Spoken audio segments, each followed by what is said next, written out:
안녕하세요. 닥터 까막눈입니다. 2022년 3월 2일 암과 치매가 걱정이신 분을 진료하고 저녁에 이제 그분에 대한 그분의 걱정에 대한 답을 이제 진료 시간에 제가 너무 바빠가지고 설명을 이제 드릴 수가 없어서 그 답으로 이 영상을 만들어서 올립니다. 어, 나는 어떻게 죽게 될까? 사실 이제 저는 어, 의사 막 되고 나서 응급실에서 오랜 시간 근무를 했습니다. 인터넷도 수련 받을 때도 물론 근무했는데요. 그 전에도 오랜 시간 이제 응급실에서 근무하면서 많은 죽음을 직접 혹은 간접적으로 현장에서 목격하였습니다. 이제 제가 진료한 환자분이 응급실에 이제 들어오셔서 제가 직접 진료한 환자분이 돌아가서 사망하시게 되면 이제 진료한 의사가 사망날 써야 되는데 제일 많이 쓴 날은 그러니까 이제 하루는 아니었죠. 토요일 1시경부터 월요일 아침까지 풀로 이제 근무를 혼자 했었는데 제일 많이 사망자 쓴 날은 10장을 적었습니다. 10분의 죽음을 그 주말에 이게 목도하기도 했었죠. 그래서 이제 그런 분 경험이 있기 때문에 저의 죽음도 한 번쯤 이제 생각해 보게 됐습니다. 학교 다닐 때 이제 아름다운 여학우가 있었는데 그 여학생이 이렇게 표현했어요. 자기 죽음을 이제 미리 한번 생각하거나 얘기하는 시간이 있었는데 그 여학우가 노년에 의사직에서 은퇴하여 정원에서 장미를 키우다가 그 붉은 장미의 가시에 찔려서 파상풍으로 사망하고 싶다. 그 말을 듣고 야 정말 그 의대생들이 이렇게 감성이 대부분 메말라 있는데 그 아름다운 여하고는 감성도 참 풍부하구나 이런 생각이 많이 들었습니다. 근데 이제 중요한 포인트가 있어요. 첫 번째 노년이라는 거고요. 두 번째 존경받고 부유할 수 있는 직업에서 그 직업을 다 완수한 다음에 은퇴하고 소일거리로 정원을 가꾸고 좋아하는 장미꽃을 키우다가 화상풍에 의해서 죽다. 근데 제가 여기서 제일 지금 생각해 보면 그 하구가 말했던 화상풍이 된 죽음이 왜냐면 왜 그 죽음을 얘기한 거냐면 갑작스럽고 짧은 시간 내에 고통이 덜하고 죽기 때문이에요. 보통 2, 3일 안에 사망, 24시간 안에 사망할 확률이 높기 때문에 그래서 아마도 대부분 사람들이 이런 죽음, 이런 노년을 상상하고 계시지 않을까 생각하고 있습니다. 저도 비슷할 수 있겠죠. 이제 파상풍은 녹슨 철조망 그리고 이제 꽃의 가시 이런 것에 찔렸을 때 위험도가 있기 때문에 철조망에 찔렸어요. 녹슨 철조망에 찔렸어요. 그러면 바로 파상풍의 처치를 받으려고 병원을 와주셔야 됩니다. 저는 이제 어떻게 죽게 될까 지금 생각이 많이 가는데요. 교통사고, 뭐 행글라이더나 암벽 등반하다가 추락사고, 그 이제 구례에 이제 보리암이라는 어떤 곳이 있는데 거기 그 행글라이더 타기 참 좋은 곳인데 거기 이제 자동차 타고 지나가다가 패러글라이딩이나 행글라이딩 이렇게 하는 것을 보고 쳐다보고 있으면 아내가 절대 안 된다라고 이렇게 못하게 막고 있습니다. 교통사고로 사망할 확률도 많이 없어요. 그 차가 요즘 점점 안전해진 차가 나오잖아요. 예전에는 그 아주 안전도가 떨어진 차량이었다 그러면 지금은 안전도가 높은 차량이기 때문에 교통사고 가능성도 적고요.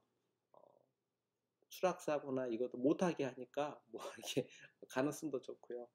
셀프로 여러 가지 치료법을 임상실험하다가 체휼하려고 이렇게 하다가 약물 중독으로 죽을 수도 있겠죠. 근데 또 그것도 사실 과학적으로 검증된 약물들을 체험하려고 하는 것이기 때문에 약물 중독으로 죽을 확률도 좀 떨어집니다. 이제 도슨토르토민이라는 분처럼 물에 빠지신 분을 구하려다가 그분을 구하려다가 지쳐가지고 한두 명 생명을 구하고 당신이 돌아가시거나 근데 제가 정작 수영을 못해서 이럴 일도 별로 없을 것 같아요.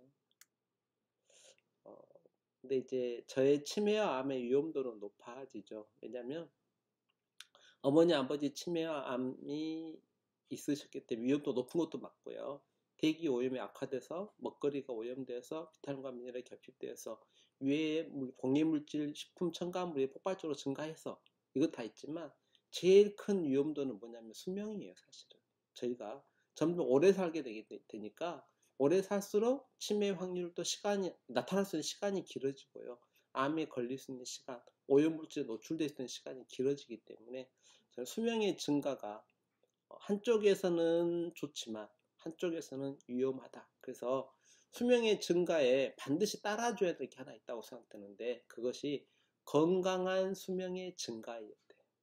죄송하지만 응급실이나 중환자실에서 정말 어떻게 생명을 유지해 가면서 고통 가운데 수명이 증가된 것도 일종의 참 큰 형벌이지 않을까 이런 생각을 많이 하거든요. 그래서 건강한 노년, 건강한 수명이 좀 증가됐으면 좋겠어요.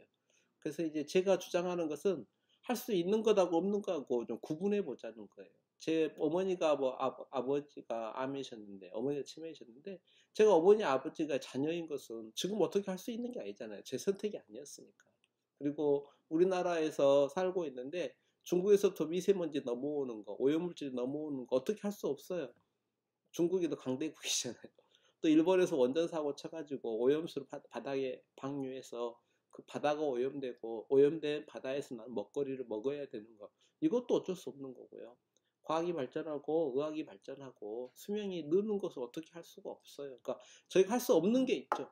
하지만 운동하고 마음 잡고 먹거리 먹는 것은 선택할 수 있거든요. 그래서 선택할 수 없는 것, 그걸 가지고 하소연하는 것보다는 선택할 수 있는 것 가지고 할 수 있는 한도 내에서 하자. 미세먼지 많으면 마스크 쓰면 되고요. 미세먼지 많은 날은 실내 운동하고요.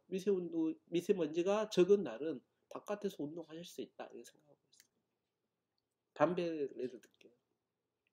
담배 피우면 자신이 폐암의 확률이 높아져요. 이건 누구도 부정 못하는 사실이죠. 두 번째는 자신만 죽냐, 자살만 하냐? 아니에요. 그 담배 연기가 독가스로 작용해서 간접흡입 시키니까 가족들하고 주변에 있는 사람들까지 살인하게 되죠.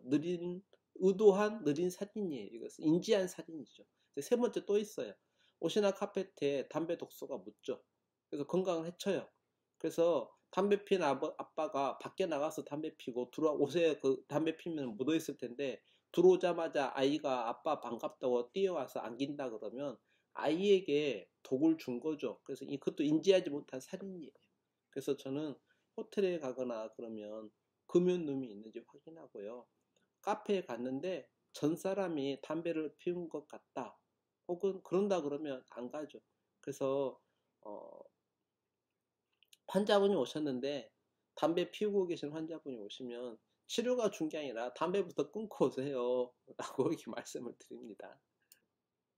또 치매와 암의 확률을 높이는 것, 너무너무 많죠. 설탕, 과당 시럽, 태운 커피, 제초제에 포함된 먹거리, GMO 밀가루, MSG, 아스파탐, 구워진 고기, 타진 고기, 훈연 고기, 가공식품, 정크푸드, 불면증, 중금속 오염, 마음 흔들림, 과도한 술, 담배, 미세먼지, 운동 안 함, 정말 끝없이 있어요. 하지만 그 중에는 분명히 제가 선택할 수 있는 게 있고 먹거리는 다 선택할 수 있잖아요.